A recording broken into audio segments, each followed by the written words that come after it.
Hariom friends Odia online channel आपको स्वागत।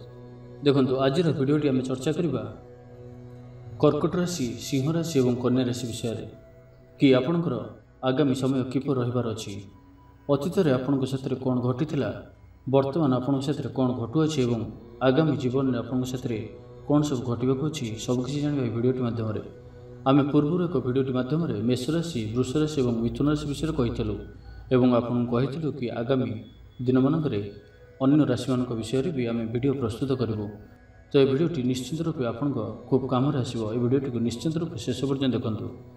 जदि आपंकर कर्कट राशि तो आप केवल कर्कट राशि ही भिडियोटी को देखूँ, और जदि आपंकर सिंह राशि तो आप केवल सिंह राशि भिडियोटी को ही देखूँ, और जदि आपंकर कन्या राशि तो आप कन्या राशि भिडियोटी को ही देखूँ बा कन्या राशि कहुई कथा गुड़ी ही शुणु।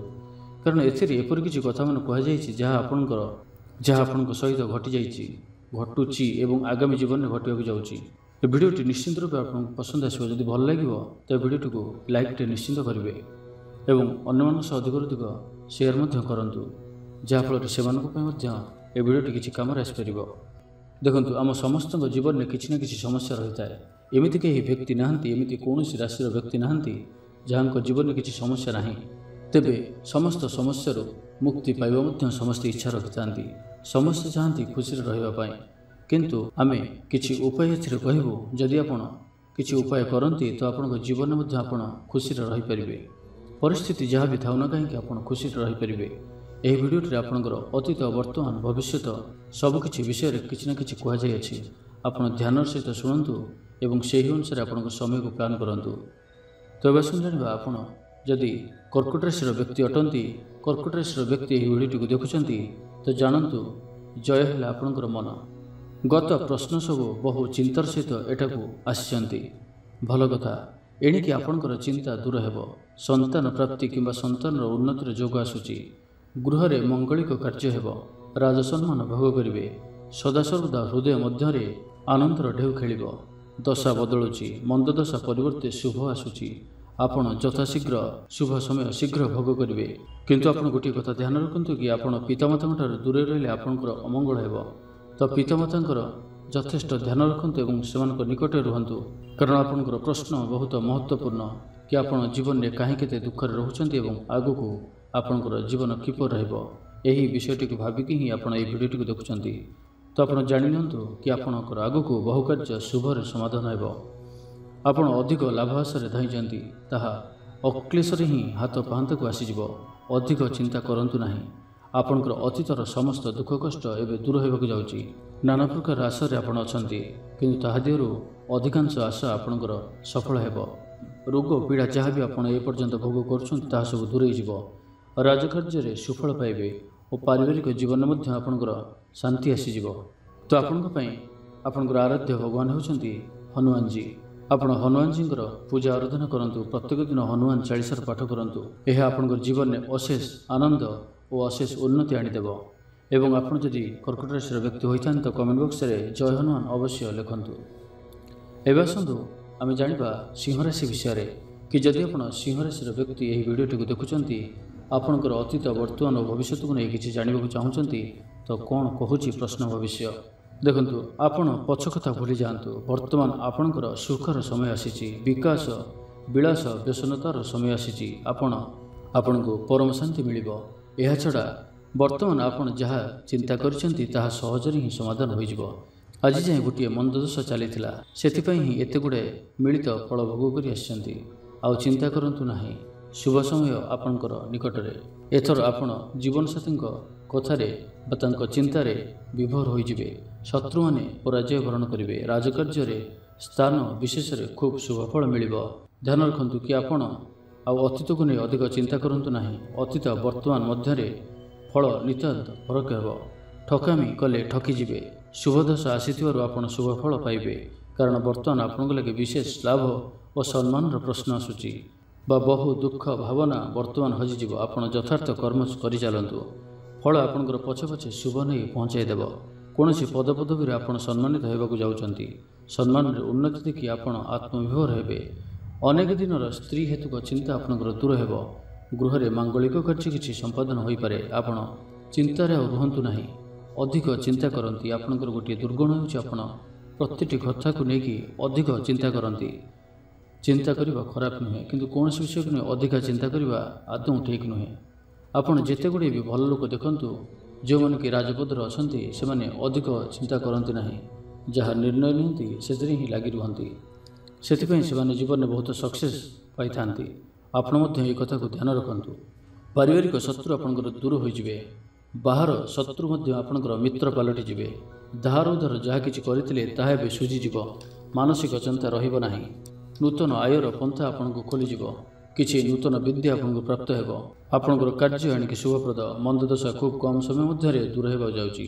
ବର୍ତ୍ତମାନ ଯେଉଁ କଥା ଲାଗି ଆପଣ ବ୍ୟସ୍ତତା ଭୋଗୁଛନ୍ତି, ଆପଣ ଗୁପ୍ତଧନ ଗୋପନରେ ପାଇଯିବା ଲାଗି ଯେଉଁ ଚିନ୍ତାରେ ଥିଲେ, ଏଣିକି ଆପଣ ସେସବୁ କଥାକୁ ମିଥ୍ୟା ଭାବିବେ। ଆପଣଙ୍କର ସକାରାତ୍ମକ ଭାବନା ବଢ଼ିବ, ନକାରାତ୍ମକ ନୁହେଁ। କାରଣ ଆପଣଙ୍କ ହସ୍ତରେ ହିଁ ଆପଣଙ୍କର ଆୟର ଉତ୍ସ ରହିଛି। ଅଯଥାରେ କିନ୍ତୁ ଖର୍ଚ୍ଚ କରନ୍ତୁ ନାହିଁ। ଆୟ ଆପଣଙ୍କର ଆଗକୁ ବଢ଼ିବ, କିନ୍ତୁ ଖର୍ଚ୍ଚ ପ୍ରତି ଧ୍ୟାନ ଦିଅନ୍ତୁ, ନହେଲେ ପଛରେ ଆପଣଙ୍କୁ ମୁଣ୍ଡରେ ହାତ ଦେବାକୁ ପଡ଼ିପାରେ। ଆପଣଙ୍କ ପାଇଁ ଗୋଟିଏ ଭଲ କାମ ରହିବ କି ଆପଣ ସର୍ବଦା ମାସକୁ ଥରେ ହେଉ ବା ସପ୍ତାହକୁ ଥରେ ହେଉ କିଛି ନା କିଛି ଦିନ ଦୁଃଖୀଙ୍କୁ ଦାନ କରନ୍ତୁ। ଏପରି କରିବା ଦ୍ୱାରା ଆପଣଙ୍କ ଜୀବନରେ ଅନେକ ଶୁଭ ପରିବର୍ତ୍ତନ ଆସିବ। ଆପଣ ଆପଣଙ୍କର ଜୀବନରେ ଦୈବୀ ଶକ୍ତିଙ୍କୁ ବା ମାଆଙ୍କୁ, ମା କାଳୀଙ୍କର ରୂପ ହେଉ, ଭଗବତୀଙ୍କର ରୂପ ହେଉ ବା ଯେକୌଣସି ମାତୃଶକ୍ତିଙ୍କର ରୂପକୁ ଆପଣ ଅଧିକ ଭଲ ପାଆନ୍ତି ଏବଂ ପୂଜା କରନ୍ତି। ସେଥିପାଇଁ ଆପଣ ପ୍ରତ୍ୟେକ ମଙ୍ଗଳବାର ଦିନ କୌଣସି ଦୈବୀ ଶକ୍ତି ମାଆଙ୍କର ମନ୍ଦିରକୁ ଯାଇ ପୂଜା ଅର୍ଚ୍ଚନା କରନ୍ତୁ, ଭୋଗ ଲଗାନ୍ତୁ। ଏହା ଆପଣଙ୍କ ଜୀବନରେ ଅନେକ ଶୁଭ ପରିବର୍ତ୍ତନ ଆଣିବ। ମାତା ଦୁର୍ଗାଙ୍କର ମଧ୍ୟ ଆପଣ ଦର୍ଶନ କରିପାରନ୍ତି। ତେବେ ଯଦି ଆପଣ ସିଂହ ରାଶିର ବ୍ୟକ୍ତି ହୋଇଛନ୍ତି ଯଦି ଆପଣ ସିଂହ ରାଶିର ବ୍ୟକ୍ତି ଅଟନ୍ତି, ତ ଆପଣ କମେଣ୍ଟ ବକ୍ସରେ ଜୟ ମା ଦୁର୍ଗା କିମ୍ବା ମା ବୋଲି ଲେଖିଦିଅନ୍ତୁ। ଏହାଦ୍ୱାରା ତାଙ୍କର କୃପା ଆପଣଙ୍କ ଉପରେ ରହିବ। ଏବେ ଆସନ୍ତୁ, ଯଦି ଆପଣ କନ୍ୟା ରାଶିର ବ୍ୟକ୍ତି ଅଟନ୍ତି ଓ କନ୍ୟା ରାଶିର ବ୍ୟକ୍ତି ହିଁ ଏହି ଭିଡ଼ିଓଟିକୁ ଆପଣ ଦେଖୁଛନ୍ତି, ଦେଖନ୍ତୁ ଆପଣ ବର୍ତ୍ତମାନ କୌଣସି ଚିନ୍ତାରେ ବ୍ୟତିବ୍ୟସ୍ତ, ସନ୍ତାନର କଷ୍ଟ ଭୋଗ କରୁଛନ୍ତି। ମନ ମଧ୍ୟରେ ନାନା ଉଦ୍ବେଗ ଜାତ ହେଉଛି। ଯାହା ଭାବୁଛନ୍ତି ସେ କାର୍ଯ୍ୟକୁ କରିପାରୁନାହାନ୍ତି। ଅନ୍ୟମାନଙ୍କ ଲାଗି ବିଶେଷ ଚିନ୍ତା, ଆଶାତୀତ ଧନ ମିଳୁନାହିଁ। ଅଧିକ ପରିଶ୍ରମ କରୁଛନ୍ତି, କିନ୍ତୁ ସେହି ଅନୁସାରେ ପାରିଶ୍ରମିକ ପାଉନାହାନ୍ତି। ପାରିବାରିକ ଅଶାନ୍ତି, ସ୍ତ୍ରୀ ବିମନା ହୋଇଛନ୍ତି। ଗୃହରେ ଅଶାନ୍ତି ବଢ଼ି ଚାଲୁଛି। ତେବେ କ'ଣ କରାଯିବ? ଆପଣଙ୍କ ଲାଗି ବର୍ତ୍ତମାନ ସମୟ ହିଁ ସେପରି ରହିଅଛି। ଅର୍ଥାଭାବ ଆପଣଙ୍କୁ ରୁଗ୍ଣ କରିଦେଲାଣି। ପାରିବାରିକ ଅଶାନ୍ତି ମଧ୍ୟରେ ନାରୀ ଅଶାନ୍ତି, ବିଶେଷ ସନ୍ତାନ ଚିନ୍ତା ଆପଣଙ୍କର ଅନ୍ୟ ଏକ କାରଣ। ଖର୍ଚ୍ଚ କରି ଆପଣ ବର୍ତ୍ତମାନ ନାକେଦମ। ଛାଡ଼ନ୍ତୁ, ଆପଣ ପଛ କଥାକୁ ଭାବନ୍ତୁ ନାହିଁ। ବର୍ତ୍ତମାନ ସମୟ ହିଁ ସର୍ବଦା ବଳବାନ ରହିଥାଏ। ବର୍ତ୍ତମାନ ଜାତକରେ ଶ୍ରେଷ୍ଠ ଦଶା ଭୋଗ ହେଲାଣି। ଆଉ ସମସ୍ୟା କିଛି ଦିନ ଅପେକ୍ଷା କଲେ ବେଶ୍ ଆପଣଙ୍କୁ ଜୀବନରେ ବହୁତ ଗୁଡ଼ିଏ ଶୁଭଫଳ ମଧ୍ୟ ମିଳିଯିବ। ଆପଣଙ୍କର ମନ କଥା ଆମେ ବର୍ତ୍ତମାନ ଜାଣିପାରୁଛୁ। ଆପଣ ଗୋଟିଏ ଶୈତାନ ମଣିଷର ହାବୁଡ଼ରେ ପଡ଼ିଯାଇଛନ୍ତି। ସେ ଆପଣଙ୍କୁ ବହୁତ ହଇରାଣ କରିସାରିଲେଣି, ତଥାପି ସେ ଆପଣଙ୍କର ପଛ ଛାଡ଼ୁନାହାନ୍ତି। କିନ୍ତୁ ଚିନ୍ତା କରନ୍ତୁ ନାହିଁ, ଆପଣ ଶାନ୍ତ ରୁହନ୍ତୁ, ସ୍ଥିର ରୁହନ୍ତୁ। ସେ ଆପେ ଆପେ ହିଁ ଆପଣଙ୍କଠାରୁ ଦୂରେଇ ଯିବେ। ଆଉ ମାତ୍ର 1 ମାସ 2 ମାସ ମଧ୍ୟରେ ସେ ଆପଣଙ୍କଠାରୁ ସମ୍ପୂର୍ଣ୍ଣ ରୂପେ ଦୂରେଇ ଯିବେ। ତାଙ୍କର କୌଣସି ବି କୁଚକ୍ରାନ୍ତ ଆପଣଙ୍କ ପାଇଁ କିଛି କାମ ଦେବ ନାହିଁ। ମିତ୍ର ପରିଜନମାନେ ବର୍ତ୍ତମାନ ଆପଣଙ୍କଠାରୁ କିଛି ଦୂରେଇ ଯାଇଛନ୍ତି। ଶତ୍ରୁ ପ୍ରବଳ ହେଉଛନ୍ତି। ରାଜକାର୍ଯ୍ୟରେ ନିଷ୍ଫଳତା ମିଳୁଛି। ସମସ୍ତ ଲାଭ କର୍ମରେ କ୍ଷତି ମିଳୁଛି। ଯେତେ ପରିମାଣରେ ଅର୍ଥ ଖର୍ଚ୍ଚ କଲେ ମଧ୍ୟ ସେହି ପରିମାଣରେ ଲାଭ ମିଳୁନାହିଁ। ଖାଲି କ୍ଷତି ହିଁ କ୍ଷତି ଆପଣଙ୍କୁ ସହିବାକୁ ପଡ଼ୁଛି। ପରିବାର ବର୍ଗ ଆପଣଙ୍କୁ ବିଶେଷ କ୍ଷତି କରାଉଛନ୍ତି। ସ୍ତ୍ରୀ କଥାରେ ଚାଲିଲେ ସେ ବା କାହିଁକି ଆପଣଙ୍କର ଶତ୍ରୁ ହୁଅନ୍ତା? ଆପଣ ଗୋଟିଏ କଥାର ଧ୍ୟାନ ରଖନ୍ତୁ କି ଆପଣ ସ୍ତ୍ରୀମାନଙ୍କୁ, ନାରୀମାନଙ୍କୁ କେବେ ବି ଛୋଟ ବୋଲି ଭାବନ୍ତୁ ନାହିଁ। କିଛିଟା କଥା ସେମାନଙ୍କ କଥାକୁ ନେଇକି ମଧ୍ୟ ଦେଖନ୍ତୁ। ସେମାନଙ୍କ କଥାକୁ ନେଇକି ଚାଲିବାକୁ ଚେଷ୍ଟା କରନ୍ତୁ। ସର୍ବଦା ଯେ ଆପଣ ହିଁ ଠିକ୍ କୁହନ୍ତି, ଏହି ଭାବନାଟା ହିଁ ଆପଣଙ୍କ ପାଇଁ ସମ୍ପୂର୍ଣ୍ଣ ଭୁଲ ସାବ୍ୟସ୍ତ ହେଉଛି। କିଛିଟା କଥା, କିଛିଟା ନିଷ୍ପତ୍ତି ସମୟରେ ସ୍ତ୍ରୀଠାରୁ ମଧ୍ୟ କିଛି ମତାମତ ନିଅନ୍ତୁ। ଦେଖନ୍ତୁ ସେ କ'ଣ କହୁଛନ୍ତି।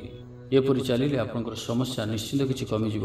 ତେବେ ଦେଖନ୍ତୁ, ଶୁଭ ସମୟ ଆପଣଙ୍କର ଖୁବ୍ ନିକଟରେ। ଯେଉଁ ଦିନ ଶୁଭ ସମୟ ଆରମ୍ଭ ହେବ ସେଦିନ ମଙ୍ଗଳବାର ହୋଇଥିବ। ଅର୍ଥାତ୍ ଆପଣଙ୍କର ପାଇଁ ଆଗକୁ ଏକ ମଙ୍ଗଳବାର ଠାରୁ ହିଁ ଆପଣଙ୍କର ଜୀବନରେ ଅନେକ ଶୁଭ ପରିବର୍ତ୍ତନ ଆସିବ। ସବୁକିଛି ବଦଳିଗଲା ଭଳି ଲାଗିବ। ଓ ଏହି ଦିନଟି ମଙ୍ଗଳବାର ହୋଇଥିବ।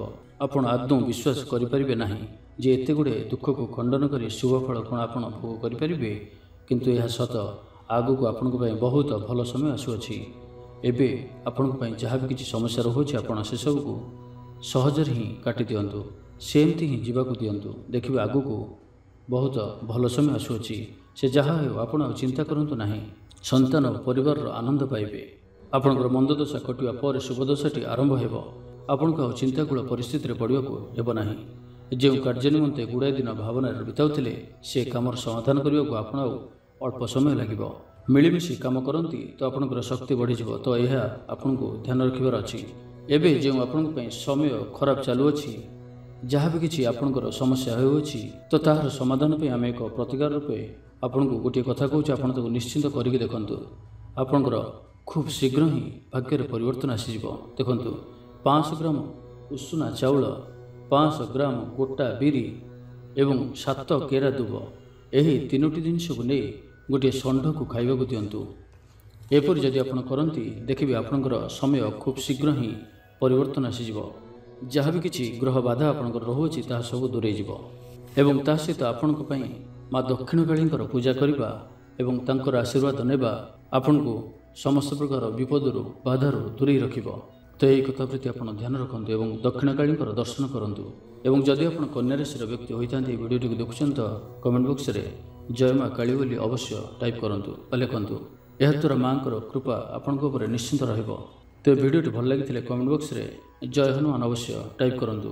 ଭିଡ଼ିଓଟି ଗୋଟେ ଲାଇକ୍ କରିବା ସହିତ ଅନ୍ୟମାନଙ୍କ ସହ ଅଧିକରୁ ଅଧିକ ସେୟାର କରନ୍ତୁ ଏବଂ ଯେଉଁମାନେ ଆମ ଚ୍ୟାନେଲ୍ ସବସ୍କ୍ରାଇବ୍ କରିନାହାନ୍ତି ସବସ୍କ୍ରାଇବ୍ କରିବା ସହିତ ପାଖରେ ଥିବା ବେଲ୍ ଆଇକନ୍କୁ ପ୍ରେସ୍ କରନ୍ତୁ, ଯାହାଫଳରେ ଆମେ ଯେଉଁ ଭିଡ଼ିଓ ଅପଲୋଡ଼ କରିବୁ ତାହା ଆପଣ ସର୍ବପ୍ରଥମେ ପାଇପାରିବେ। ଧନ୍ୟବାଦ।